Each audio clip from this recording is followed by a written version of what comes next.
In this video, I'm going to go over the right side of your resume. We're going to look at the education. You should have already completed your contact details.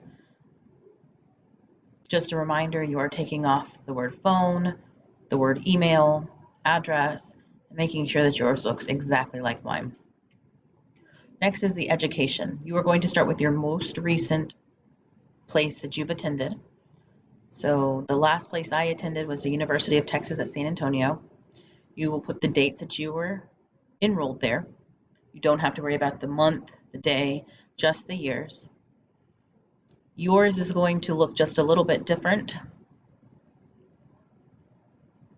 I have my master's in education that I got in reading, December 2016. Next, I have Texas A&M University Corpus Christi, 2002 to 2013. I received my Bachelor's of Arts in English, December 2006. I began my master's program in 2008. So if you were actually putting this information in, you would type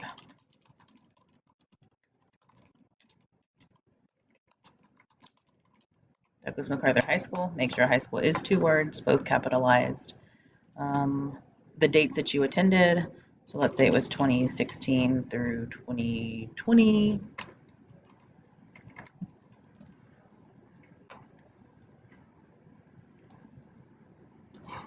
You are going to get a high school diploma. Actually, I just deleted my stuff. Do that again.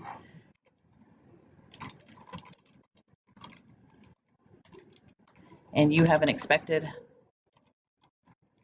graduation May 2020.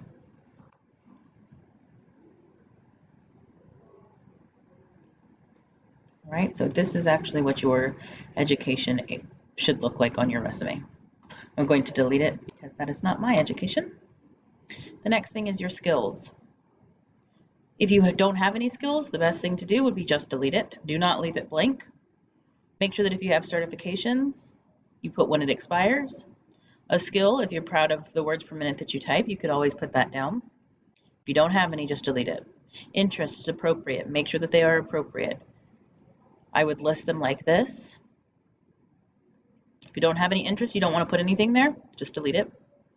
And then lastly, languages. It's obvious that you do speak English, that you're fluent reading and writing in English, or that you do read and write in English because you have created this resume in English. If you speak another language, make sure that you let them know that you can read, speak, write it. If you just speak and write it, make sure you just put speak and write. And then you put the language and then how well you can actually do all of those things. How well you can speak it, read it, and write it.